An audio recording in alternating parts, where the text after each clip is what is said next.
Hi, I'm John Stevenson, and we're going to be looking at the Crusades in our continuing study of history of Christianity. The Crusades are going to begin in 1096, but before they begin, we have to back up a bit to set the stage. The Muslims had invaded Anatolia.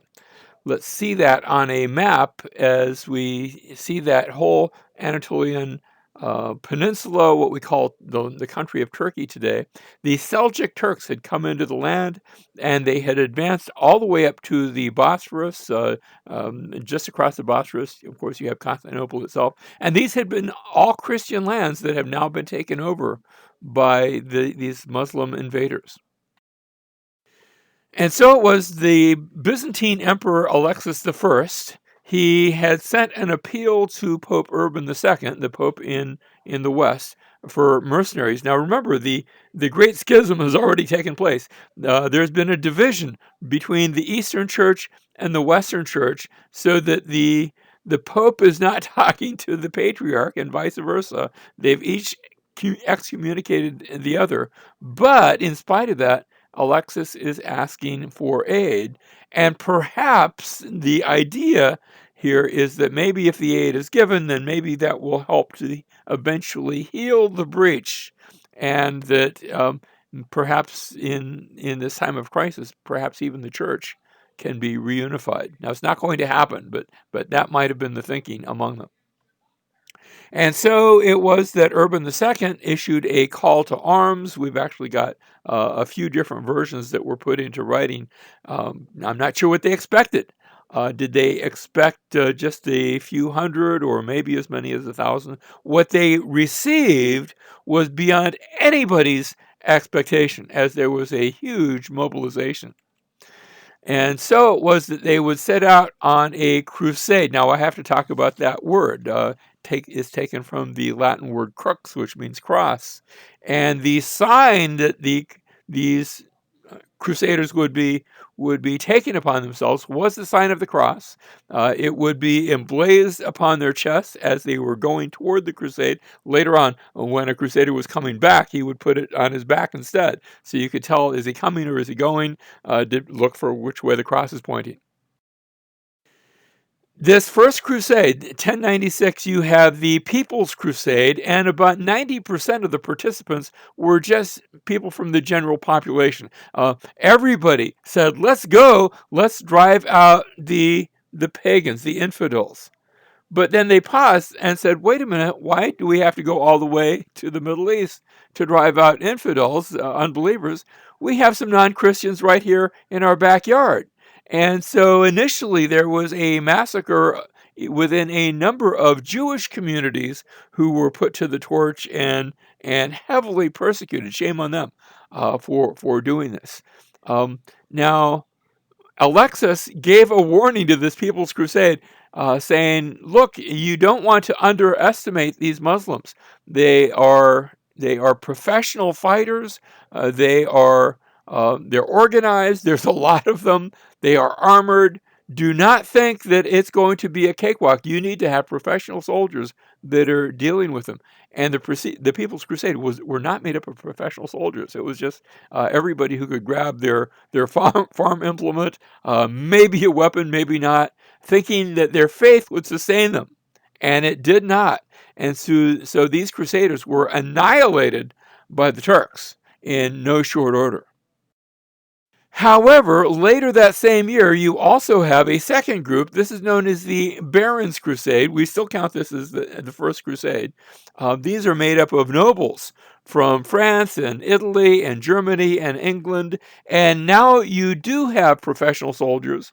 You do have people, for example, the Normans, who had carved out a nice kingdom for themselves already in England and in parts of France as well. And so they were ready to fight a professional war, a professional battle. They assemble in Constantinople, and Alexis has them swear an oath before they cross over to partake of the first siege, which would be at Nicaea. And the oath that they swear is that whatever they manage to capture is going to be returned to Alexis, returned to the Byzantine Empire. It will be returned to Constantinople because, after all, they are there to assist. They're not there to get their own riches and reward. They are there to assist Constantinople and to assist Alexis. And so he marches with them, and everyone's going together, and they cross the Bosphorus, and the first place they come within 50 miles is Nicaea, the same place where you'd had the Nicene Creed and the First and Second Council of Nicaea. Well, by now that's a Muslim stronghold. And so they go up against Nicaea, and they capture it, and they've won, and the first battle has been a victory.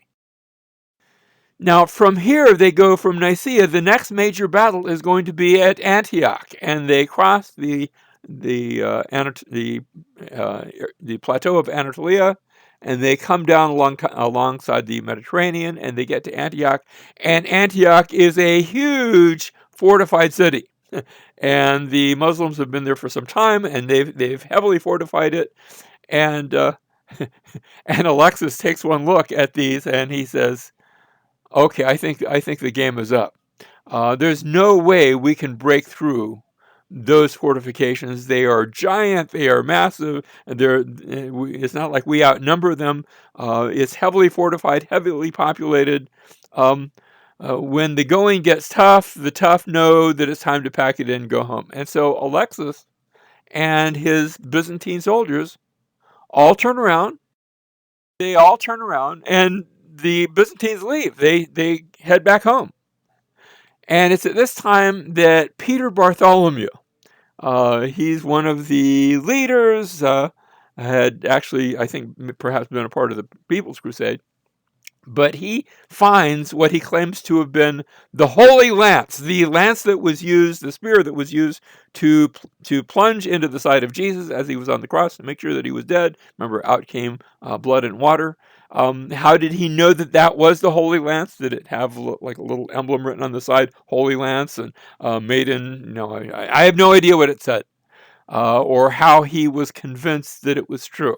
It sounds just a little suspect to me, but that's because I tend to be suspicious about such things. And so, based upon him finding this is looked at as an omen. Their faith was increased, and they captured Antioch. And now they may move down to Jerusalem. And again, if you've looked at Jerusalem, especially look at the Crusader walls that are still there from the time of the Crusades that surround Jerusalem, the mountains surrounding the area go right up to the wall, so you have to climb the mountain to get to the wall, and then you still have to climb over the wall. And they are huge. And those deep valleys are on three sides of the city, surrounding and protecting the city. But they lay siege to Jerusalem, and this time Peter Desiderius has a vision that he takes to be a heavenly vision, and again it's seen as an omen, and they manage to capture Jerusalem, and so now they have carved out these areas going from south to north, Jerusalem, and go as you move north, Tripoli and Antioch and Edessa. But Alexis, the emperor for whom they were fighting, he had bailed on them. And so they think, well, why should we give this to them? They wanted no part in the fighting. They quit. They went home. They said, we're done. Well, if they're done, then they don't get to partake of the rewards. And so it was that we have four Latin kingdoms now established. Jerusalem, moving from south to north, Tripoli, which corresponds to Lebanon today, Antioch, and to the northeast, Edessa. And these kingdoms are going to remain in place, some of them for 40 or 50 years, some for even longer, almost 100 or more years. And Edessa is going to fall, but the others will actually be in place for close to or even more than 100 years. And so the First Crusade has been a huge success. Now, it's not going to stay successful. Eventually, those kingdoms will fall back to the Muslims, but it's going to take some time. And in the meantime, you have the formation of what are called the Knights Templar. Now, the Templar sounds like the temple, and it's supposed to. This is the monastic order of fighting knights. They're charged with protection of pilgrims to the Holy Land. Remember, that had been one of the issues of why the Crusades were fought, not only because the Muslims had invaded, but also because pilgrims who had been going to the land had been persecuted. Early on they'd been allowed to go for many hundreds of years, but more recently they were being attacked and they were being set upon and treated very poorly. And so the Knights Templar are charged with the protection of these pilgrims. Notice on the symbol to the right that you have two knights on one horse. They are doubled up. The reason they're doubled up is because these are a mendicant order. That is, they are a poor order of knights. They don't have much in the way of possessions. One horse between two knights is because everybody doesn't have their own horse. And yet they take their charge seriously. They're headquartered on the Temple Mount in Jerusalem. Actually, there's a section on the south end of the Temple Mount where Herod the Great had that raised up, part of the temple. And to raise it up, he actually had large rooms built up underneath of it with arches to hold up the roof. And that area has become popularly known as Solomon's Stables. It didn't date back to Solomon's day, and in Herod's day they didn't use it as stables. It was a holy place. But the Crusaders may have actually taken horses in there. Well, this order of Knights Templar are answerable only to the Pope, so that they're not going to come under the influence of those local Latin rulers that are ruling these Latin kingdoms in the East. They have, as we said, embraced a lifestyle of individual poverty, but as people make donations to the order itself grows quite wealthy. And so there's sort of a dichotomy between the way they would live and the way the order actually had funds. They end up with many banking resources, so much so that 200 years later, this is how the order actually comes to an end. They have so much money that the King of France, King Philip IV of France, looks at the funds they have and decides, if we could accuse them of doing some bad things, and he does, he accuses them of some terrible things, probably things they were not actually doing, although who can say? And he ordered their arrest and their possessions taken away. This is in 1306. And the leaders were subsequently tortured and burned at the stake, and the rest of the order disbanded and was absorbed into various nations. But the fact that they did exist has led people to make up all sorts of neat stories about what might have happened to some of their riches and things like that. Philip probably was able to confiscate quite a bit. So this was the First Crusade. It succeeded in the establishment of the kingdoms of Jerusalem and Tripoli and Antioch and Edessa. But we're going to need a Second Crusade. Notice that it comes about 45 years later. Edessa had been the first of those Latin kingdoms, the one in the far north, to fall back to the Muslims. And so this was an attempt to retake Edessa, and that did not succeed. That failed. Next, we have the Third Crusade, made up of some of the most prominent kings and rulers throughout Europe, like Richard of the Lionheart and others. And they attempt to recapture Acre and Jaffa. They're actually wanting to get to Jerusalem. Acre and Jaffa are on the coast of Palestine. They're trying to get to Jerusalem, but they're unable to do that. And so they only get part way. The Fourth Crusade is going to go in a very different direction. Look at a map to get our bearings. The Crusaders actually show up to Venice, and they're low on funds, and they need some transportation. And the sailors of Venice have the ships to take them, but they want to be paid. And they say, well, we can take you as far as Constantinople, but in order to pay for the sea voyage to get there, you're going to have to either pay money, or if you can't pay money, we will take it in your military skill. There's a neighborhood city that is a competitor of ours. We don't really like them. They're a Christian nation, but that won't stop you. Just go capture that port, and the Crusaders do. They conquer and sack another Christian city in the general neighborhood on behalf of Venice. And of course, the Pope says, you're not supposed to be attacking Christian cities. You're on a crusade to attack the pagans. Um, but be that as it may, now they get their ships and they make it now to Constantinople. Arriving at Constantinople, there's a little bit of disturbance there, a little bit of a power play, where one of those who would like to be emperor, but he's not, he says to the Crusaders, look, I know you need to get paid and you need food, but it's been slow coming to you. Tell you what, make me emperor. See if you can use your military force. Make me emperor, and I'll go into the treasury, and I'll pay you from out of the treasury, and you'll be happy, and then you can go ahead and go on the crusade. And so they do. They overthrow the government, and they make him the new emperor, and he goes into the treasury, and it's empty. And he says, "Sorry, guys, it's empty." And they say, "Well, that's okay. We'll take the city." And they actually loot and pillage the city of Constantinople.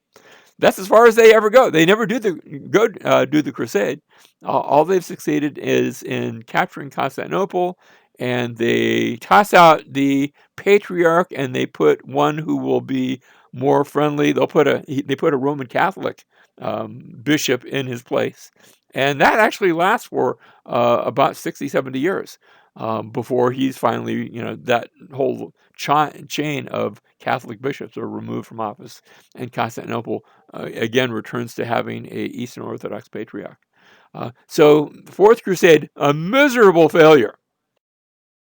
The Fifth Crusade doesn't go to the Middle East either. This is the Albigensian Crusade. Notice we're not actually numbering it.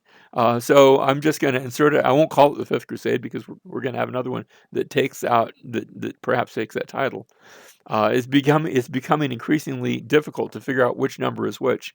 And in this crusade, it's a crusade against the Cathars in southern France. They have a tendency toward dualism and perhaps a little bit of Gnosticism, Gnostic ideas at least that are thrown in there. They hold to perfection and poverty. And the Pope says, go in and take them out, and that will count as a crusade. And so it's a crusade against southern France. Next, we have the Children's Crusade, 1212, and this is supposedly a number of children. I don't know how many children were involved, and bands of poor people, so there's not really a lot of organization. Reminds me a little bit of the People's Crusade. And they say, we're going to go and we're going to march to the Holy Land, and our purity will protect us. And meanwhile, the Muslims say, look, all these free slaves are coming our way. And the Children's Crusade vanishes, and those involved are just taken sold on the slave markets of various Islamic communities, and that's the end of that crusade. Now we can get back to the numbers. So we have the Fifth Crusade. These crusaders attack Egypt, and they are defeated. The Sixth Crusade, if I have to pick a favorite, I'll pick Frederick II, also known as Frederick of Sicily, but he was the emperor of the Holy Roman Empire, which we've remarked is not necessarily holy or Roman or necessarily an empire either. But the Pope calls for Frederick to go on a crusade, and he says, sure, I'll do that. I've got a few other things to take care of first, and he delays, he procrastinates, and the Pope says, if you don't go on a crusade, I'm going to excommunicate you. And Frederick says, okay, I'm going. And he gets in his ships, and he sails to Egypt. Remember, we had the Fifth Crusade that went to Egypt. But instead of fighting, he sends messengers to the Sultan saying, look, I'm here on a crusade, and you don't want me here, and I don't want to be here. So if you give me Jerusalem, Nazareth, and Bethlehem, which are the places of the pilgrim sites, then we'll call it even, and we'll just say crusade over. And the Sultan has a few other favors that he'd like Frederick to do, but they work it out. And so Frederick sends word back, crusade is over, we've won. I have Jerusalem and Bethlehem and Nazareth. And the Pope is really upset with him. Now, you're not supposed to make deals with those Saracens, with those pagans. You're supposed to destroy them. And so Frederick never does really get out of hot water with the Pope. The Seventh Crusade, and by now they're starting to peter out. We have an attempt by Louis IX of France to take Egypt. That doesn't go well at all. Now, the result of the Crusades, and there are other smaller ones, but we're not going to go into those. Those are the major ones. The results of the Crusades, first of all, is an integration of Arabic learning. Um, and this goes in several directions. For example, if you balance your checkbook, you probably do not use Roman numerals, or you don't write out the words, 65 SIXTY, and with the dash, and then you write out the word 5. You don't write it that way. And you don't use no Roman numerals. You just write out the numbers 1, 2, 3, 4, and so like that. And the way we write our numbers is actually borrowed from the Arabs. Now, they might have gotten it from India. That's a different lecture. But some of that learning, both that and other scientific learning and all sorts of things like that, that the Europeans gained from the Arabs. Secondly, an emphasis on the classics that is restored. Now, the Greeks, because so many of those classics had been written in Greek, they had quite a bit of that, although some had been lost. But meanwhile, those in the West who couldn't read Greek, what they now are reading translations that had been made from Greek to Arabic and now from Arabic to Latin. And as a result, there's a new emphasis on the classics. Some of those classics are being rediscovered by people in Europe as a result of the Crusades. There is a weakening of the Byzantine Empire. We especially saw that with the Fourth Crusade. But generally speaking, the Byzantine Empire, which had started off being overrun, that won't be undone. Even though we had those 4 Latin kingdoms for a time, but the Muslims are going to come back stronger than ever. Constantinople will hold out until the year 1453, but by that time, the Muslim advance will have passed it, and by that time, Constantinople will be an island in a Muslim sea. You have the growing power of the Christian church, and I should probably emphasize the Western Christian church, the Catholic Church, the Roman Catholic Church, because look, the Pope had been able to mobilize so many thousands of troops just by preaching a sermon and saying, let's go on a crusade. Now, this church was intolerant of other faiths. There's just no nice thing about that. They had shown their intolerance toward the Jews and now toward the Muslims. There was also an increased emphasis on indulgences. After all, if you went on a crusade, then you could, if you died there, you could have all your sins forgiven. And even if you didn't die, you had risked your life, and so you could have your sins forgiven. But what if you were too old to go on a crusade? Perhaps you were infirmed, or had certain health issues. Well, that's okay. You could pay for somebody else to go on a crusade, and you would get spiritual benefit. You would sort of get an in with the forgiveness of your sins. And that forgiveness took on the term indulgences, where you could actually pay for somebody to go, and well, what if you don't have somebody specifically that's going? Well, that's okay. The church will bank that, and so they would take the money and actually forgive your sins. At least that was the claim they were making. Now, let me just say for the record, people can't forgive sins. Only God forgives sins. That's why it was such an issue when Jesus said to somebody, your sins are forgiven. The Jews said, who do you think you are? Well, Jesus is somebody who could forgive sins because of who he is. But the church can't do that. And the other result is that the Muslim advance into Europe did not cease, but it did slow. Remember, the Muslims in the West had crossed Gibraltar and had gone up through Spain and all the way in within 100 miles of Paris in France. But they had been driven back first by Charles Martel and then later on by Charlemagne, who had actually advanced into Spain, pushing them further and further back. But they were still in Spain.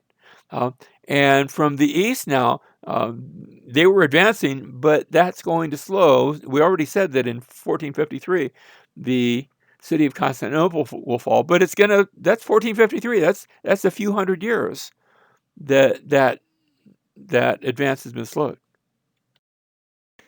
Now, if we stopped our story there, it would be a sad ending. So instead, what I'd like to do is look at the story of Francis of Assisi, because his story takes place during the Crusades, but it's also the bright spot for the Crusades. Francis was the son of a cloth merchant, and he had served as a soldier in Italy and been taken prisoner and served a year in captivity. And when he comes home, he devotes himself to a life of poverty. His father had actually given him control of certain possessions. His father was a businessman, and he was supposed to be taking these cloths or clothes or something like that and selling them in town. Instead, he takes the proceeds and gives them to the poor. And his father said, "Wait a minute, those were my proceeds. That was my money." And he said, "Father, if you give me anything, then I'm just going to give it to the poor." And he said, "Well, okay, I won't give you anything. In fact, the clothes that you're wearing, I gave you." And Francis says, "Well, okay, we can take care of that." And he takes the clothes off and gives them back. And he says, "I will only have what people have given me. And whatever's left, I'm going to give to the poor." Now, somebody does give him some clothes, so we're not going to see him walking around naked for a very long time. And so this will be what's called a mendicant order. A mendicant order is a begging order. If he's going to eat, it will only be because somebody that day has given him food or given him some money in order to buy food. And if there's any money left over, he's going to give it to the poor. So he will live by begging, and the priests that follow him, because we're going to see an order of a monastic order that's going to be developed, and it will be an order that makes their subsistence by begging. It's an order of poverty. It will be an urban lifestyle in which we see him. We've often talked about those monks that go out into the desert, but in Italy, there are not a lot in the way of deserts. And if you go into the desert and you don't have any food, then after a while, you're going to starve to death. And so he will be able to beg for his, as you say in the Lord's Prayer, "Give us this day our daily bread." He will be able to beg for his daily bread, but he'll have to do that within the context of a city. The church recognizes the order of Franciscans, named after Francis, and they ordain Francis as a deacon so that he can give the elements of the Lord's Supper, the Eucharist, to those that are part of that order. Now, Francis rejects the idea of having plans for the future. They say, "Where do you want your order to go?" Well, we'll let God decide that. I'm just going to give to this issue or that issue. I'm going to tell people about Jesus. I'm going to help the poor. At one point, people donate some funds, and he takes it to rebuild a church that had broken down, not for himself, but for the people of that community that have a broken down church. He engages, and so do his followers, in what you could describe as a haggling evangelism. Now, haggling is something that you oftentimes see. Actually, I think you see it to a certain degree in Italy, but you especially see it in the Middle East. Um, Times that we've been there, I've seen Paula engage in this to her delight, where you'll go into the marketplace and they'll have something for sale, and if you even look at it, they'll say, "Oh, it's so much, but here, I'll give it to you for less." And if you're not interested, you'll see the price go down and down and down. And I'm not usually entering into that, but when I've seen Paula enter into that, she actually delights in it. It actually becomes not really competitive, but it becomes a social activity, and rightfully so. It's part of their society. And so Francis, he's not haggling over possessions or over buying things, but over Jesus. And as he sort of engages in that same sort of give and take to tell people about Jesus and tell people how much that he loves them and to explain the gospel to them. Francis travels to Egypt on what he describes as a pilgrimage of nonviolence, and he meets with the Sultan and asks permission. "Look, I'm here not to kill people, not to wage war, but to tell people about Jesus."